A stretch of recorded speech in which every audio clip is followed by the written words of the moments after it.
قامدی صاحب اتنے کمزور گراؤنڈ کے اوپر نظر آئے ہیں اپنے ان یعنی جو انہوں نے فلسفی گھڑی ہے اس کے اوپر کہ اس سے پہلے کبھی اتنے کمزور نظر نہیں آئے تھے، نہ کوئی آیت نہ کوئی حدیث، اپنی مرضی کی چیزیں. بھئی کسی گراؤنڈ پہ تو کھڑے ہو نا، ایک اصول طے کریں تو پھر ہم دیکھیں کہ احمد معاویہ کا سٹیٹس ان کو بتاتے ہیں. آج ایک قرآن پہ آئے تو بتائیں کہ ان کے اعمال قرآن والے تھے. احادیث پہ آ جائیں تو انشاءاللہ پھر اس طرح ہم کھول کھول کے آپ کو بیان کریں گے. جب آپ نہ قرآن پہ کھڑے ہو رہے ہیں نہ حدیث پہ کھڑے، آپ کھڑے کس چیز کے اوپر ہیں؟ مجھے یہ نہیں سمجھ آ رہی کس بنیاد کے اوپر آپ یہ دعویٰ کر رہے ہیں. کوئی ایک گراؤنڈ تو لے کے ہے نا، خالی زیادہ دیر بول لینے سے تو کوئی دلیل نہیں آتی. تو آپ دیکھ لیں پھر لوگوں نے ان کے ساتھ کیا کیا کہ کوئی علمی بات کریں، کسی گراؤنڈ کے اوپر کھڑے ہوں. جب تک ہم کسی کامن ٹرم کے اوپر راضی نہیں ہوتے ہیں اس وقت تک آگے چل نہیں سکتے. جب ہمارا سلیبس ہی ایک نہیں ہو رہا تو پھر ہم آگے کیسے چلیں گے؟ آج تک تاریخی معاملات پہ جس نے بھی جب کبھی بھی جو بھی گفتگو کی اس کا آغاز ہوتا ہے کہ طبری نے یہ لکھا، ابن کثیر نے یہ لکھا، ابن سعد، ابن ہشام، فتوح البلدان اور یہ مختلف ابن ہشام اور تاریخی کتابیں یہ کہتی ہیں، وہ کہتی ہیں، آثار، روایتیں. پوری گفتگو تاریخی موضوع پر ہوئی. 10 قسطوں میں آپ نے کسی ایک بھی کتاب کا نام نہیں لیا، کوئی ایک بھی حوالہ نہیں دیا. تو تاریخ کے اوپر گفتگو ہے اور تاریخ کے جتنے شواہد، حوالہ جات، مصادر اور مراجع ہیں وہ تو زیر بحث ہی نہیں آئے. یہ تاریخ کیا ہے، خاص طور پر مسلمانوں کی تاریخ کیا ہے، اس کو کیسے دیکھنا چاہیے؟ اس میں جب آپ مراجعت کرتے ہیں تو کسی چیز کے قبول اور رد کا فیصلہ کیسے ہونا چاہیے، اس میں میرا ایک اپنا سوچنے کا اور دیکھنے کا طریقہ ہے. میں یہ چاہوں گا کہ میں اس کو آپ پر واضح کروں.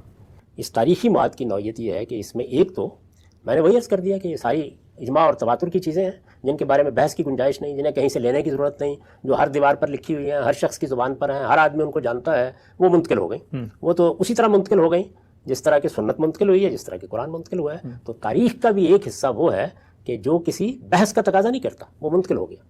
اس کے بعد اخبار احاد. اخبار احاد کا مطلب یہ ہے کہ کوئی ایک آدمی، کوئی 2 آدمی، کوئی 4 آدمی وہ بیان کر رہے ہیں. میں نے یہ بات سنی تھی، میں نے یہ واقعہ دیکھا تھا، یہ معاملہ اس طریقے سے ہوا تھا. اس کو پھر اگر آپ 2 حصوں میں تقسیم کریں اس مواد کو، تو ایک حصہ وہ ہے کہ جس میں محض بیان واقعہ ہے. بیان واقعہ کا مطلب کیا ہے کہ ایک آدمی یہ بیان کرتا ہے کہ جنگ صفین میں بھی تھا اور میں نے دیکھا کہ اس میں اتنے لوگ مارے گئے تھے، یا میں نے دیکھا کہ فلاں موقع کے اوپر مجلس ہو رہی تھی. بیان کرنا نا، یہ واقعات کا بیان ہے. یعنی بیان واقعہ کا مطلب یہ ہے کہ مثلا اس نے بیان کر دیا اتنے لوگ تھے، یا یہ مارے گئے تھے، یا فلاں آدمی فلاں کا قاتل تھا. یہ محض واقعے کا بیان ہے، اس کے بارے میں کوئی اخلاقی سوال نہیں پیدا ہوتا. اس طرح کے مواد کو ابن خلدون نے بڑی صحیح بات کہی ہے کہ احوال کی مطابقت اگر حاصل ہے تو کوئی وجہ نہیں اس پہ اعتراض کیا جائے. آپ اس کو لے لیتے ہیں. جنگ بدر میں کتنے لوگ شہید ہوئے تھے، جنگ بدر میں کن کن قیدیوں سے فدیہ لیا گیا تھا، جنگ بدر میں کون سے لوگ تھے کہ جو مسلمانوں کے رشتہ دار یا اعزا تھے. یہ واقعات کا بیان ہے جن میں کوئی اخلاقی سوال نہیں پیدا ہوتا. تو واقعات کے بیان کے بارے میں احوال سے مطابقت دیکھی جاتی ہے. ابن خلدون نے مقدمے میں اصرار کے ساتھ یہ کہا ہے کہ جب ہمارے سامنے اللہ اور رسول کے اوامر و نواہی آئیں گے تو ہم پہلے سند دیکھیں گے، جب واقعہ آئے گا تو پہلے احوال سے مطابقت دیکھیں گے. ٹھیک، تو احوال سے مطابقت دیکھ لی جاتی ہے. احوال سے مطابقت کا مطلب یہ ہے کہ واقعہ جس ضمن میں بیان ہو رہا ہے، جس ذیل میں ہو رہا ہے، قابل قبول ہے. یعنی اگر کوئی آدمی یہ بیان کرتا ہے کہ مسلمان اس موقع کے اوپر 313 تھے بدر میں، یہ بیان واقعہ ہے نا، اور دوسرا یہ بیان کرتا ہے کہ نہیں 415 تھے، تو اتنے کو تو قبول کر لیا جائے گا. یہ اس لیے مثال میں نے دی ہے کہ جب بعد کی جنگیں ہوں گی تو ایک بیان کرے گا کہ 25,000 لوگ شہید ہوئے، دوسرا بیان کرے گا 45,000 لوگ شہید ہوئے. اس میں اسی طرح کے بیانات ہوتے ہیں جیسے ہمارے ہاں موچی دروازے میں ٹھاٹھے مارتا ہوا سمندر ہوتا ہے. میں اپنا تجربہ آپ کو بتا رہا ہوں کہ ایک موقع کے اوپر جب یہ گن کر دیکھا گیا جماعت اسلامی کے ایک اجتماع میں کہ کتنے لوگ آئے، تو 10,000 لوگوں کے بعد میں بھی نیچے نہیں اتر سکتا تھا. موچی دروازے کی کل وسعت اتنی ہے، لیکن جب اس کو عام طور پر بیان کیا جاتا ہے تو لاکھوں لوگ ہوتے ہیں. ٹھاٹھے مارتا ہوا سمندر ہوتا ہے. واقعہ اس طرح بھی بیان ہوتا ہے، لیکن اس میں احوال کی مطابقت دیکھی جاتی ہے. اس کی مثال دی ہے نا ابن خلدون نے کہ اگر مثال کے طور پر کوئی آدمی کہتا ہے کہ بنی اسرائیل کی تعداد یہ تھی اور فلاں میدان میں آ کے انہوں نے خیمے گاڑ دیے، تو اب اگر تعداد اور جو جگہ ہے اس میں کوئی مناسبت ہی پیدا نہیں ہو سکتی تو پھر تو معجزہ ہی ماننا پڑے گا نا. تو مطابقت احوال دیکھ کر اس طرح کے واقعات کو مان لیا جاتا ہے، قبول کیا جاتا ہے، اس لیے کہ ہمارے پاس وہی ایک ذریعہ ہے. تو معلومات کہیے، واقعات کہیے، جب وہ اپنے مجرد بیان میں ہوتے ہیں تو یہ اخبار احاد پر ہوں. بلکہ میرے نزدیک اس میں یہ بات بالکل درست فرمائی ہے مولانا سید ابو اللہ صاحب مودودی نے خلافت و ملوکیت میں کہ یہاں اس پر اصرار کرنا کہ اس میں حدیث کی طرح کی سند ہونی چاہیے یہ ضروری نہیں، ورنہ تاریخ ساری آپ کے پاس رہے گی نہیں. ٹھیک، یہ ہو نہیں سکتا. لوگ بیان کر رہے ہیں، اب اس میں اگر احوال کی مطابقت ہے، عام علم و عقل کے لحاظ سے کوئی مسئلہ نہیں پیدا ہوتا تو ایسے ہی بیان کریں گے. یہاں پہ اگر کوئی آدمی آپ کو ڈلس کے بارے میں کچھ معلومات فراہم کرے یا لاہور کے بارے میں کرے تو عام طور پر تو اگر احوال کی عدم مطابقت نہیں ہے تو آپ اس بات کو مانتے ہیں، اس میں اس کا بھی اصرار نہیں کرنا ضروری ہوتا کہ آپ بتائیے کہ حدثنا اخبرنا کے طریقے پہ سند کیا واقع ہو گئی، وہ تاریخ میں ہر جگہ پیش کی نہیں جا سکتی۔ تو پہلا حصہ کون سا ہوا؟ وہ حصہ کہ جس میں اجماع اور تواتر کی بنیاد پر جو معلومات ہیں وہ بیان ہوتی ہیں، میں نے عرض کیا اس میں تو اختلاف کی گنجائش نہیں ہوتی۔ دوسرا حصہ وہ اخبار احاد کہ جن کی سند ہو یا نہ ہو لیکن وہ احوال کی مطابقت کے ساتھ واقعات بیان کر رہے ہیں، سند ہو تو بہت اچھی بات ہے، نہیں ہے تو کوئی فرق نہیں پڑتا۔ تو یہ دوسرا حصہ ہے۔ تیسرا حصہ وہ ہے کہ جس میں اخلاقی سوال پیدا ہوتا ہے۔ اخلاقی سوال جو ہے یہ معمولی سوال نہیں ہوتا۔ اخلاقی سوال کا مطلب جانتے ہیں؟ کسی پر الزام لگایا جا رہا ہے، نیت نیت پر، محرکات پر، عمل پر، قول پر۔ دیکھیے نا، آپ کہتے ہیں کہ فلاں آدمی نے کلمہ کفر کہا تھا صفین کے میدان میں کھڑے ہو کر، یہ قول ہے نا؟ کہ آپ کہتے ہیں کہ فلاں آدمی نے فلاں شخص کا گلا گھونٹ دیا تھا، حالانکہ وہ تو لڑ نہیں رہا تھا۔ تو الزام ہے، اتہام ہے، یہ ہے نا۔ اس کے بارے میں اسلام کا بتایا وہ اصول کیا ہے؟ یہ میں تبری میں پڑھ کے قبول کر لوں گا؟ نہیں۔ یعنی عام زندگی کے اندر ہمیں دین نے کیا اصول بتایا ہے؟ لا تقف ما لیس لک بہ علم۔ تو اس میں تو بڑے سخت اخلاقی سوالات پیدا ہوتے ہیں۔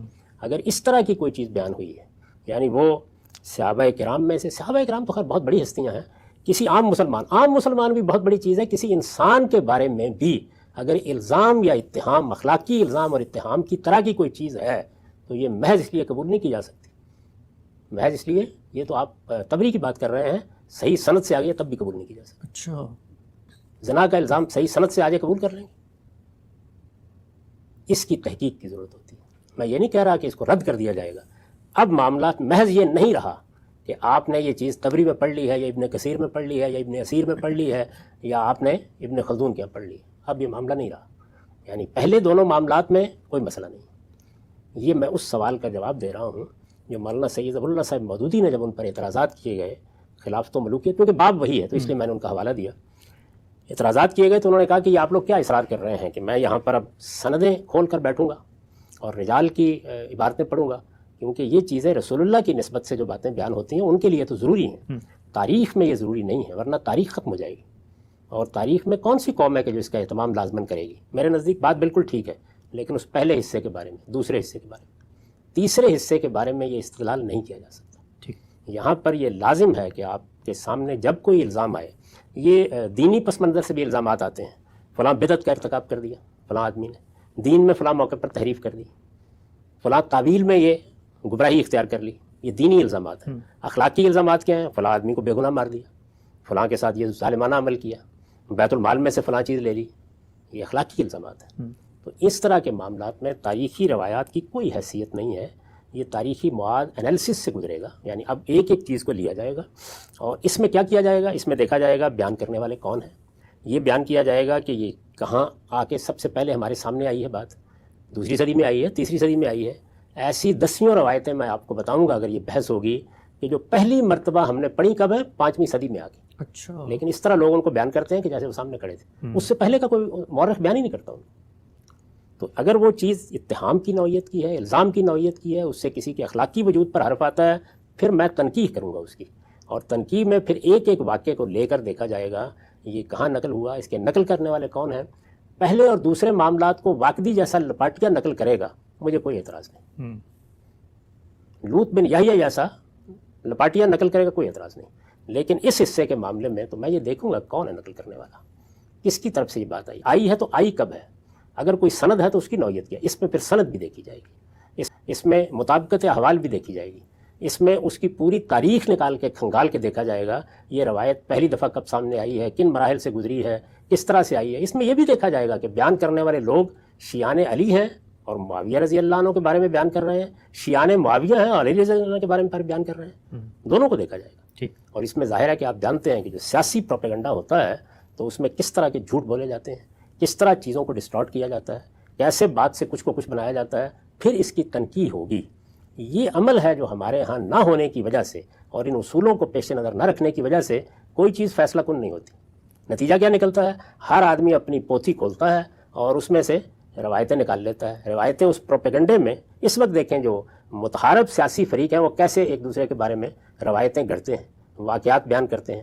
آپ سوشل میڈیا پر چلے جائیں اور دیکھیں کیا کچھ ہو رہا ہوتا ہے۔ بہت معذرت کے ساتھ یہ جو کچھ اس وقت ہوتا ہے یہ اس وقت بھی ہوتا تھا، احمدی صاحب ہمارا اور اس پورے دونوں جو فریق ہیں وہ یہ سب کام کرتے تھے. تو اس لیے اس حصے کا اس سے کوئی تعلق نہیں ہے. میں نے پہلے دونوں طرح کے معاملات میں تاریخ بھی بیان کی ہے, واقعات بھی بیان کیے ہیں, اور تاریخی روایات کو بھی بیان کیا ہے. یاد کریں آپ خلفائے راشدین کا انتخاب کیسے ہوا, سب بیان کیا ہے. وہ بیان واقعہ کی روایتیں ہیں. اخلاقی سوال جہاں پیش آ جائے گا اس کو میں نے نہیں چھیڑا. ابھی چھیڑیں گے تو ان مراحل سے گزاروں گا میں سب. ہم سب پہلا سوال امیر معاویہ رضی اللہ تعالیٰ عنہ کے اور سیدنا علی رضی اللہ تعالیٰ عنہ کے مابین اختلافات کو دیکھنے کا جو منفرد زاویہ نظر آپ دے رہے ہیں. پہلا اشکال آج 11ویں نشست میں آپ کے سامنے رکھا, 20 کے قریب